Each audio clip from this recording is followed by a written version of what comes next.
Ardian Syahputra, CEO muda PT Maju Jaya, menatap keramaian kota dari balik jendela kantornya yang megah di lantai teratas gedung pencakar langit.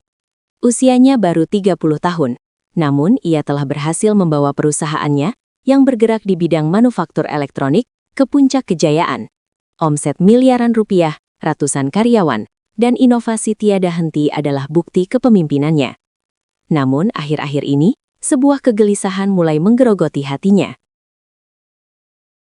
Ia merasa ada jarak yang membentang antara dirinya dan karyawan di lini produksi.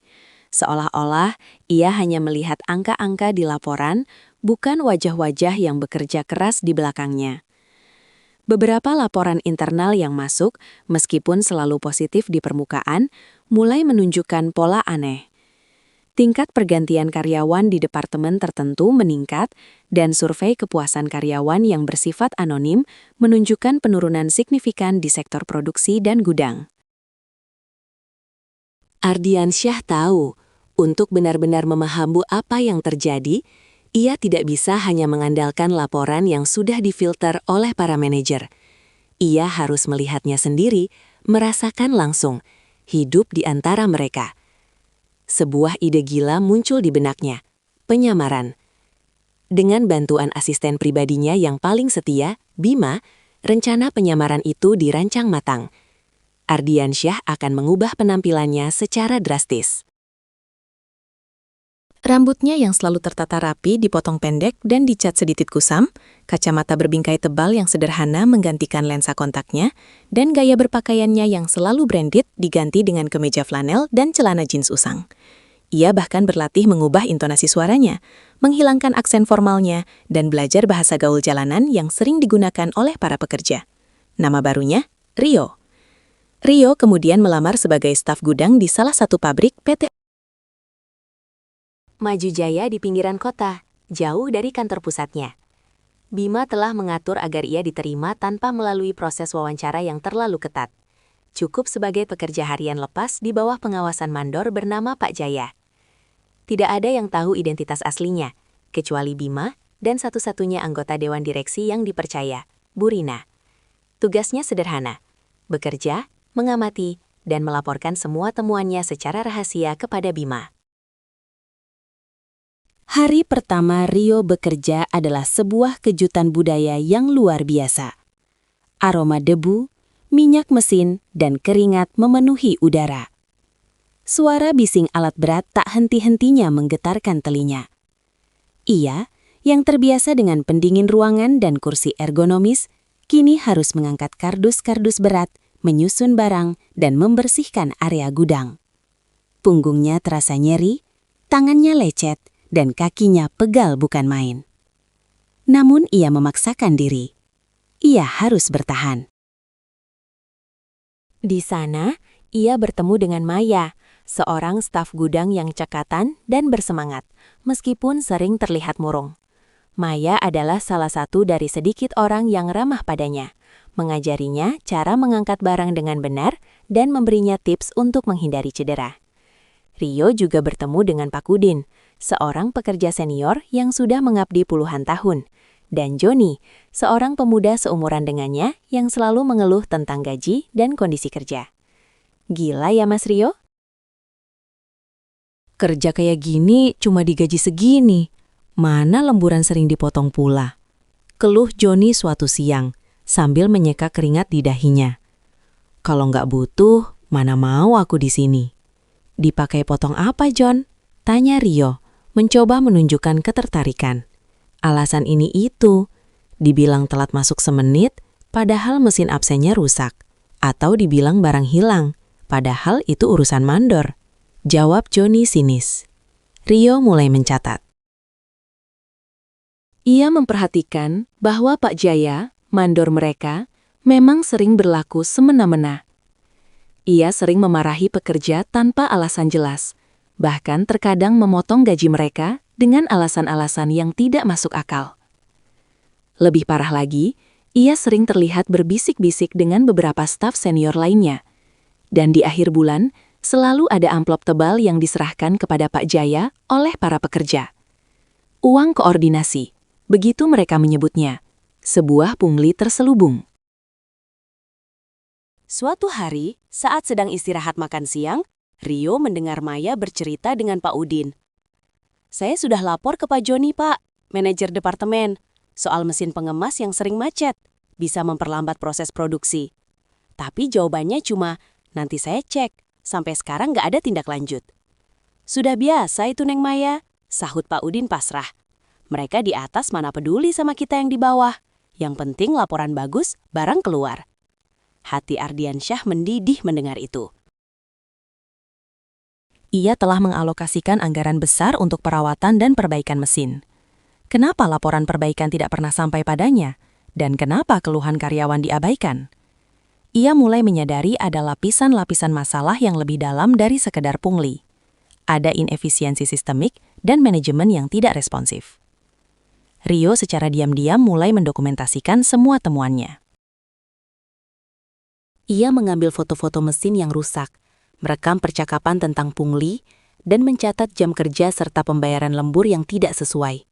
Ia juga menemukan banyak karyawan yang memiliki ide-ide brilian untuk meningkatkan efisiensi, tetapi tidak pernah diberi kesempatan untuk menyampaikannya. Maya, misalnya, pernah mengusulkan sistem penataan gudang baru yang bisa menghemat waktu bongkar muat hingga 15%, namun usulannya ditertawakan oleh Pak Jaya. Pada suatu sore, sebuah insiden serius terjadi. Salah satu mesin pengemas yang sudah lama rusak dan tidak diperbaiki, tiba-tiba mengalami korsleting dan mengeluarkan percikan api. Panik melanda gudang. Beruntung, Maya dengan sigap mengambil alat pemadam api dan berhasil memadamkan api sebelum membesar, mencegah kerugian yang lebih besar dan potensi cedera serius. Namun, Pak Jaya justru memarahi Maya karena dianggap bertindak sendiri dan mengabaikan prosedur. "Kamu pikir kamu siapa, hah? Sok pahlawan, harusnya lapor dulu," bentak Pak Jaya. "Tapi Pak, kalau saya tunggu lapor, api sudah membesar. Ini bahaya," bela Maya, suaranya bergetar. Rio tidak bisa lagi menahan diri. Ia maju ke depan.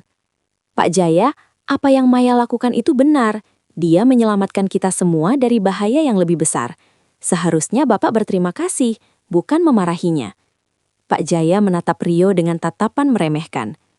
"Kamu ini anak baru, jangan ikut campur. Mau dipecat?" Malam itu, Rio mengirimkan seluruh laporannya kepada Bima, lengkap dengan bukti-bukti yang ia kumpulkan. Ia juga meminta Bima untuk segera mengatur pertemuan darurat dengan Dewan Direksi dan memanggil semua manajer departemen terkait ke kantor pusat. Ini sudah waktunya. Keesokan harinya, suasana di pabrik terasa tegang. Pak Jaya terlihat gelisah, sering menerima telepon dan wajahnya pucat. Di tengah jam kerja, sebuah mobil hitam mewah tiba di depan pabrik. Beberapa staf kantor turun, termasuk Bima dan seorang wanita paruh baya yang berwibawa, Bu Rina. Dan di belakang mereka, turunlah seorang pria yang sangat dikenal oleh para karyawan, namun dengan penampilan yang sangat berbeda dari Rio. Pria itu melangkah masuk ke dalam gudang, diikuti oleh rombongan. Semua mata tertuju padanya. Ia melepas kacamata tebalnya, merapikan rambutnya yang kusam, dan menatap lurus ke arah Pak Jaya. "Ardiansyah Putra," seru Pak Joni, manajer departemen, yang baru saja tiba. Wajahnya memucat pasi. Para karyawan di gudang saling berbisik, tidak percaya. "Rio, itu Pak Ardiansyah, CEO mereka?" Ardiansyah mengangguk. "Ya, saya Ardiansyah Putra. Dan selama beberapa minggu terakhir, saya adalah Rio, salah satu dari kalian." Matanya menyapu wajah-wajah terkejut di sekitarnya, berhenti sejenak pada Maya yang tampak membeku. Pak Jaya mencoba melarikan diri, namun segera dihadang oleh Bima dan staf keamanan. "Pak Jaya, Anda ditahan atas tuduhan penyelewengan dana dan intimidasi karyawan," kata Bima tegas. Ardiansyah kemudian berbicara dengan suara yang jelas dan berwibawa, namun penuh empati. "Selama saya menjadi Rio, saya telah melihat banyak hal. Saya melihat kerja keras kalian, dedikasi kalian, dan juga kesulitan yang kalian hadapi. Saya juga melihat inefisiensi, pungli, dan manajemen yang tidak mendengarkan. Ia menatap Pak Joni dan manajer lainnya. Kalian semua akan dimintai pertanggungjawaban atas laporan palsu dan kelalaian tugas. Keputusan cepat diambil. Pak Jaya dan beberapa staf senior yang terlibat dalam pungli dipecat dan diserahkan kepada pihak berwajib. Manajer departemen yang terbukti lalai diberi peringatan keras dan diminta untuk merombak total sistem kerja mereka. Ardiansyah mengumumkan pembentukan tim khusus untuk meninjau semua usulan karyawan, dipimpin oleh Maya, yang dipromosikan menjadi supervisor gudang, sebagai penghargaan atas keberanian dan inisiatifnya. Mulai hari ini, PT Maju Jaya akan menjadi perusahaan yang lebih baik, kata Ardiansyah di hadapan seluruh karyawan yang berkumpul. Setiap suara akan didengar, setiap ide akan dihargai, dan setiap masalah akan ditangani. Saya telah belajar banyak dari kalian semua. Saya berjanji, tidak akan ada lagi jarak antara manajemen dan karyawan. Perubahan terjadi dengan cepat. Mesin-mesin rusak diperbaiki, sistem absensi diperbaharui, dan mekanisme pengajuan keluhan dan ide dibuat lebih transparan. Gaji lembur dibayarkan penuh dan tunjangan kesejahteraan karyawan ditingkatkan. Maya, dengan ide penataan gudangnya, berhasil meningkatkan efisiensi secara signifikan, membuktikan bahwa Ardiansyah tidak salah memilihnya. Ardiansyah kembali ke kantornya yang megah. Namun pandangannya terhadap perusahaan dan karyawannya telah berubah total. Ia tidak lagi melihat angka-angka, melainkan wajah-wajah, keringat, dan harapan. Ia menyadari bahwa penyamaran itu bukan hanya mengungkap masalah, tetapi juga mengembalikan kemanusiaannya sebagai seorang pemimpin. PT Maju Jaya, di bawah kepemimpinan Ardiansyah yang baru, kini berdiri sebagai perusahaan yang tidak hanya maju secara finansial, tetapi juga peduli terhadap setiap individu yang menjadi bagian dari keluarga besarnya.